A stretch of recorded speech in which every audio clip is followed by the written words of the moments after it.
AITA for canceling our lease and walking out when my girlfriend demanded her ex move in? I am Nathan, a 30-year-old man. I work as a logistics coordinator for a regional distribution company. It is a stable and predictable job. I like structure. I pay my bills on time, keep track of my expenses, and I do not like chaos seeping into my living space.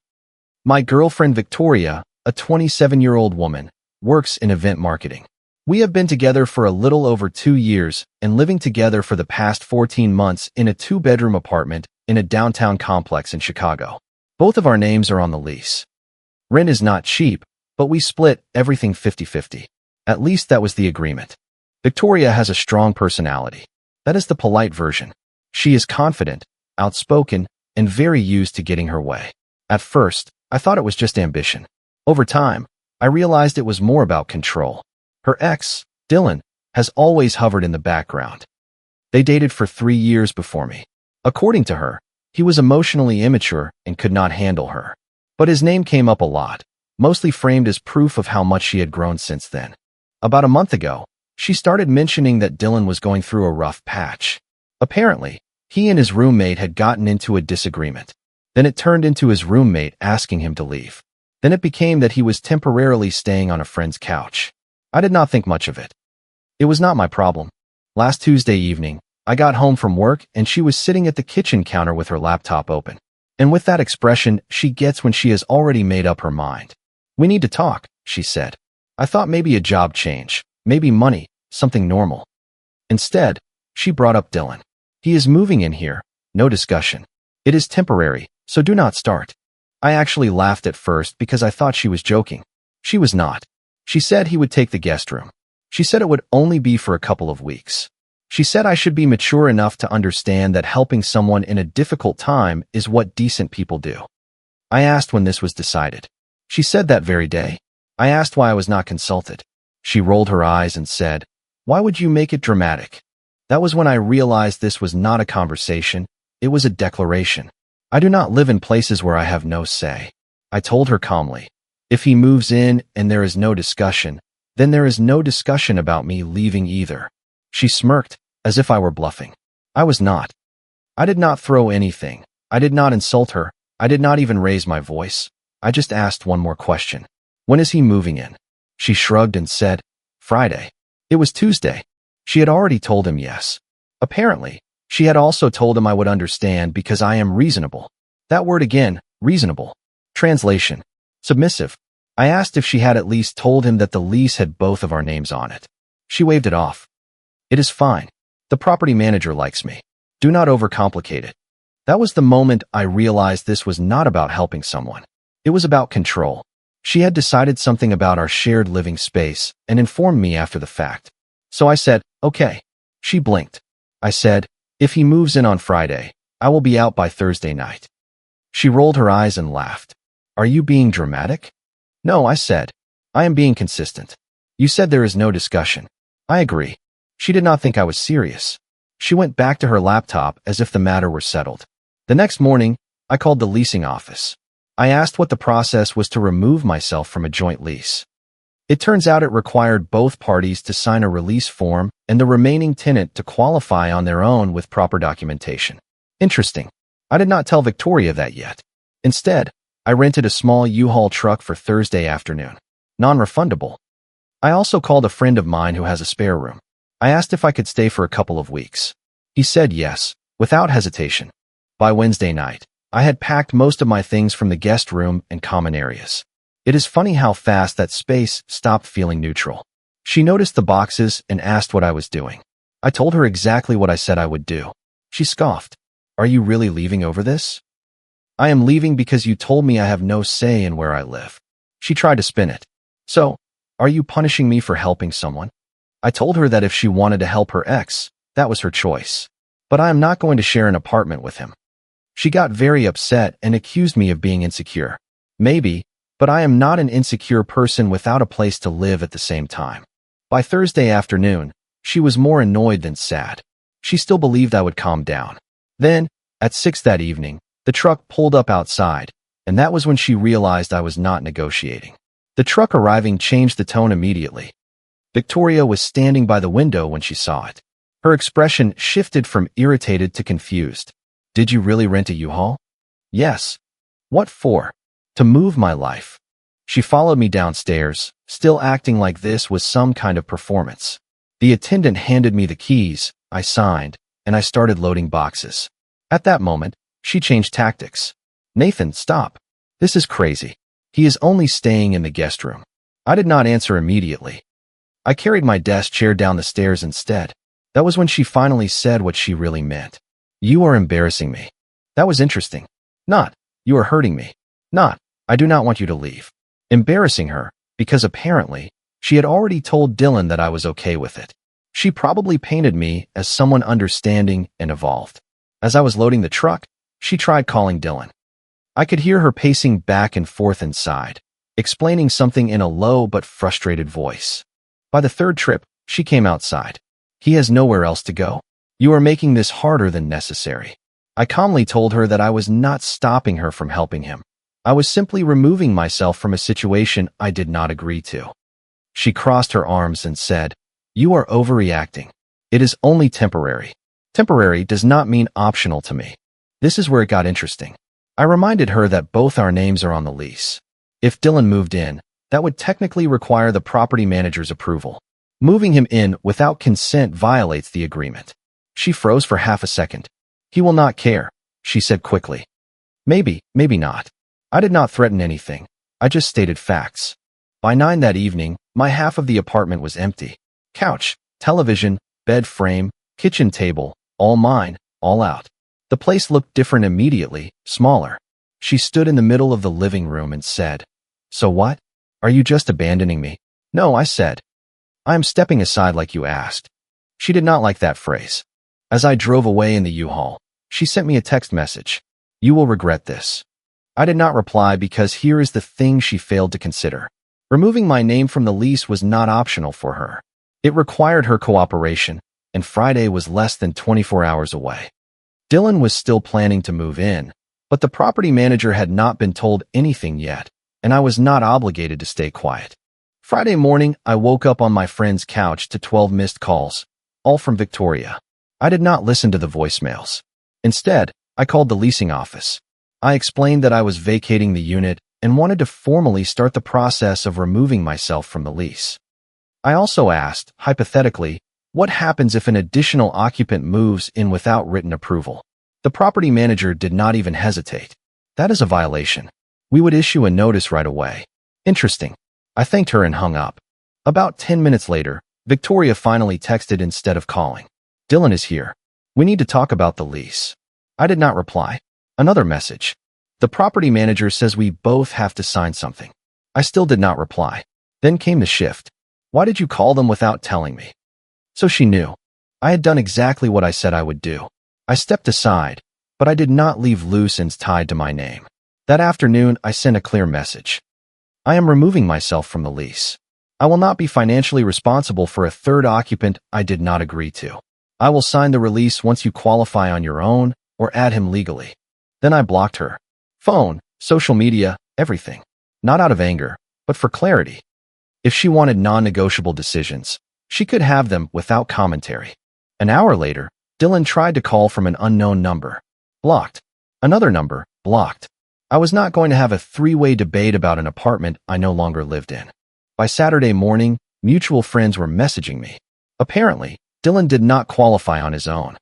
His credit was not great, and Victoria, on her single income, did not meet the building's income-to-rent ratio requirement without a co-signer, which meant the property manager had given them two options: submit the updated paperwork correctly or face potential lease issues.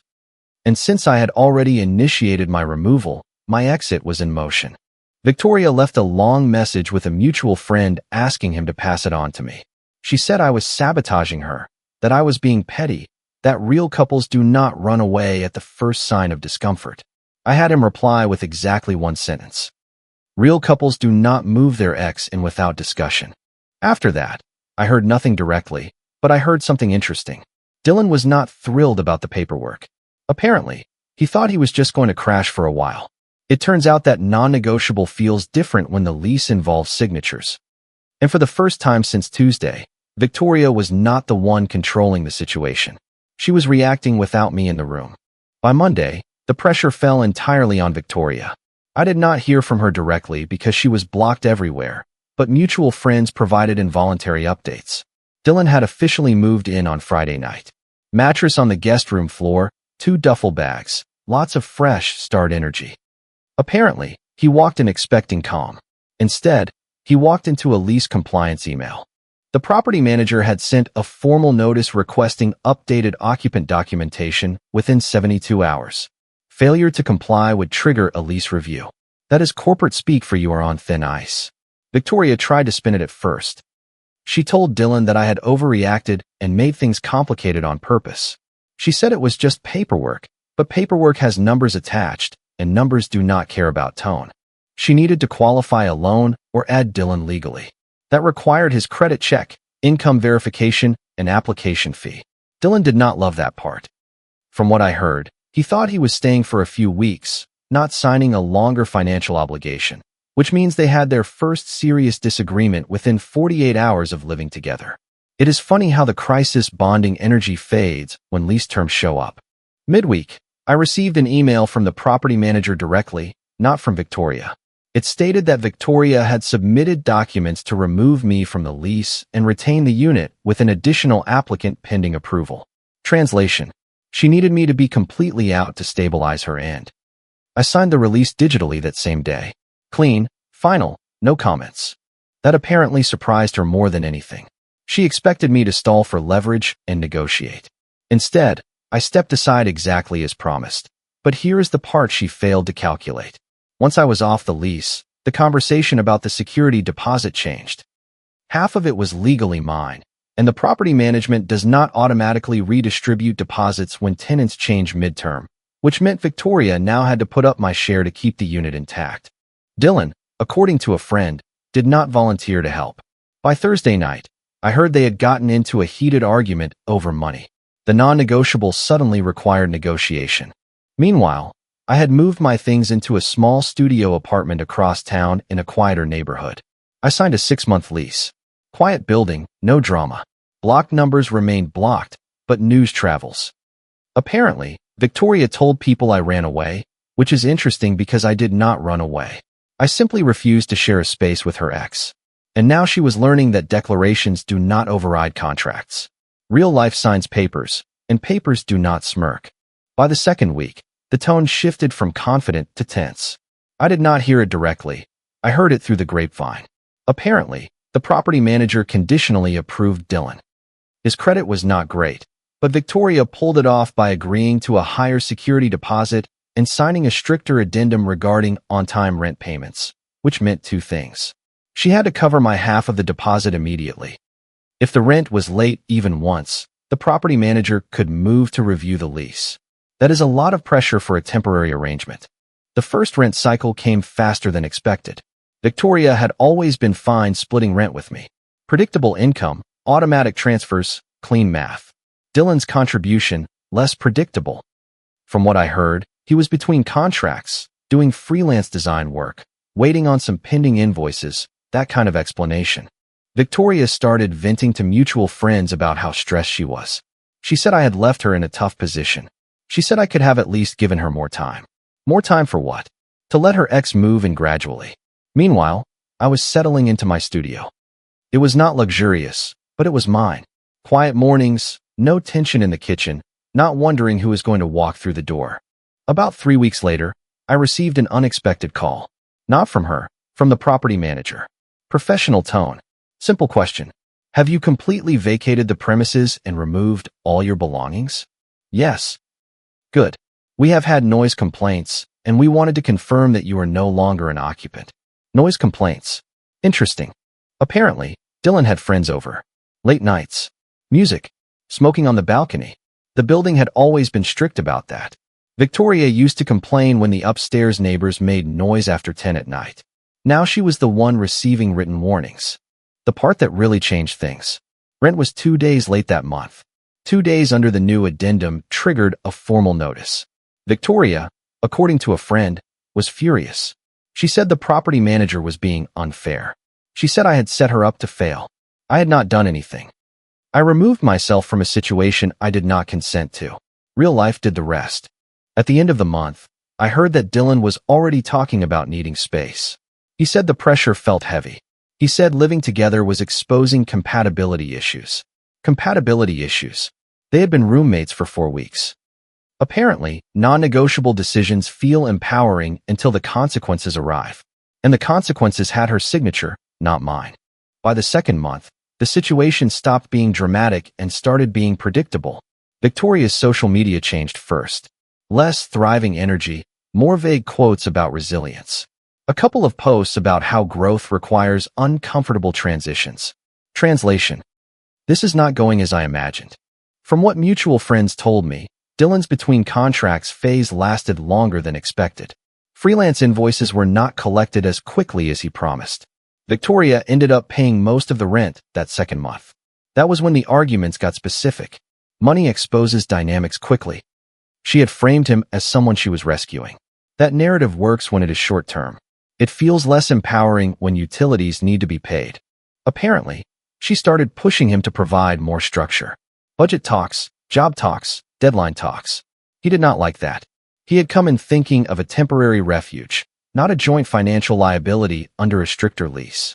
And then the property manager did something subtle but effective. After the second late rent notice, they required enrollment in autopay under Victoria's account. No more manual transfers. No more "I will send it to you tomorrow." Just direct withdrawal. Dylan, from what I heard, took that personally. He said he felt like he was being treated as a burden, which technically, he was. The noise complaints did not stop either. A warning letter was taped to their door on a Friday afternoon. The building's policy is strict. 3 violations can trigger lease termination. It is funny how no discussion sounds powerful until you are the one getting official notices taped to your door. Meanwhile, I was stable. Renting my studio was peaceful. Rent paid early, no drama, no emergency moves, no shared kitchens with unresolved history. One night, about 9 weeks after I left, I ran into Victoria downtown. Pure coincidence. She looked tired, not unkempt, just stretched to the limit. She tried to keep it light. "So, are you happy now?" That question told me everything. Not, "Are you okay?" Not, "I miss you." Happy now. As if this had been some strategic revenge. I told her calmly. I was not trying to win anything. I simply refused to live in a situation I did not agree to. She said, "Dylan and I are working on things." Interesting phrase. Working on, as if this were still a project. I did not ask for details. I did not need them because the lesson was not about Dylan. It was about what happens when someone says there is no discussion in a shared space. Real life responds with its own non-negotiables, and they come with due dates, not opinions. About 3 months after I moved out, the situation finally tipped. Not dramatically, not explosively, just predictably. The third rent cycle under the stricter addendum arrived. And this time it was not just 2 days late, it was 5. Under their agreement, 5 days triggered a formal lease violation review. From what I heard, the property manager scheduled a meeting, not a friendly check-in, a compliance meeting. Victoria apparently went alone because Dylan had a client call. That detail told me everything. The property manager laid out the numbers, 2 previous late payments, ongoing noise complaints, multiple documented warnings. They gave her 2 options: bring the account current immediately and commit to 0 further violations, or begin voluntary termination to avoid a formal eviction process. Voluntary termination sounds polite. It is not. It means you leave before they force you out. Dylan, according to a friend who still talked to both of them, did not handle this well. He blamed her for overcomplicating by adding him legally, instead of just letting him stay quietly without proper approval. She blamed him for not contributing financially. They were both technically right and technically wrong. That is what happens when 2 people bond over rebellion instead of responsibility. By the end of that week, I heard they had ended their relationship again. Apparently, he said the housing situation felt suffocating, that she was becoming too controlling, that he did not sign up for this kind of pressure. Reportedly, she told him he should be grateful she helped him when no one else would. Gratitude does not pay the rent. The final piece arrived quietly. A mutual friend mentioned that Victoria was moving out. Voluntary termination signed. Deposit partially forfeited due to violations. Dylan was back to staying on other people's couches.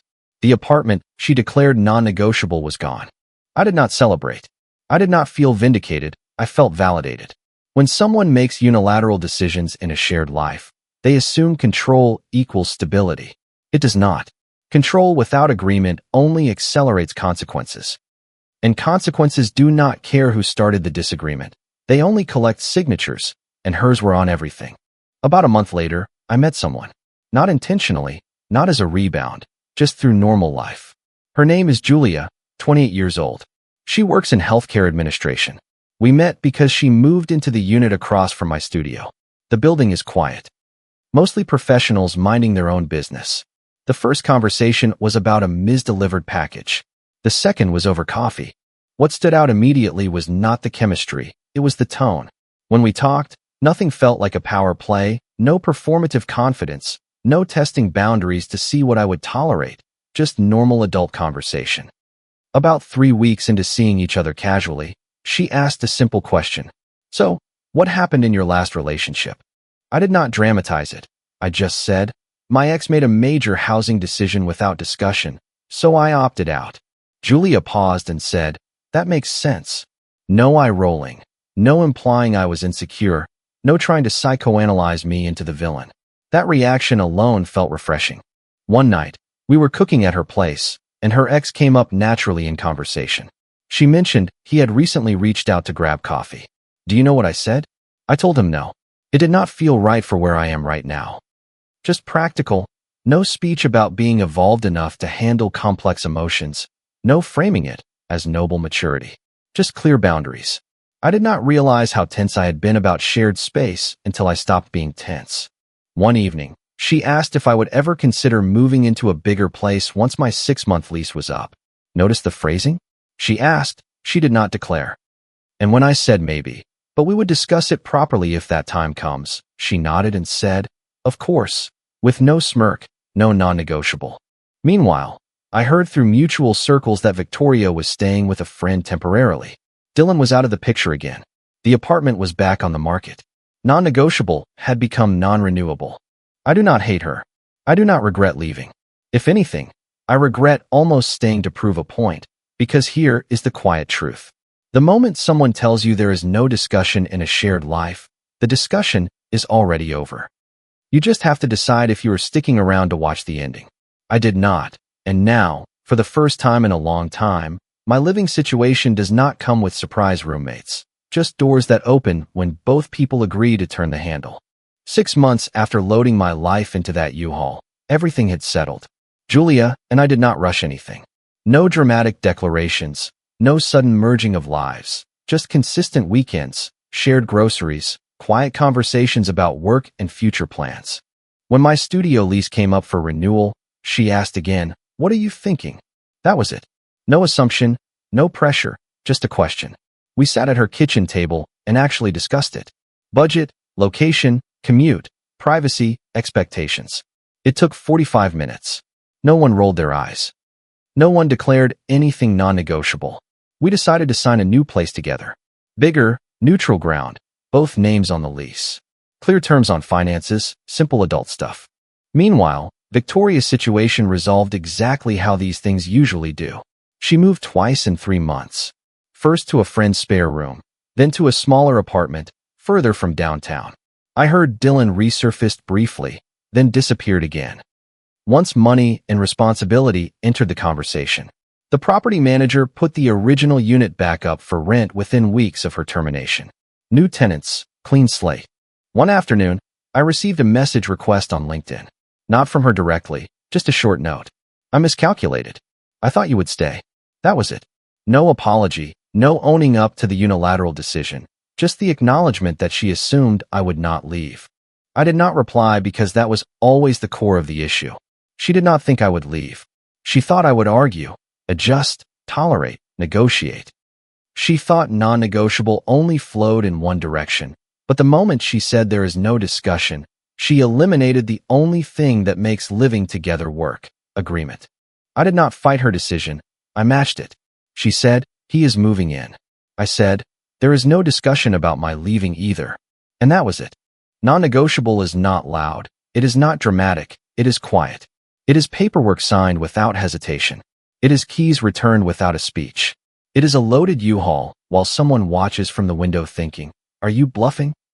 I was not bluffing, and the funny part, the only thing that was truly non-negotiable in the end was reality. Rent is due, leases are enforced, people qualify, or they do not. And when someone tells you there is no discussion, sometimes the only response is to leave the room entirely. Comment: "Hey friends, I just wanted to share some honest thoughts with you after telling this story."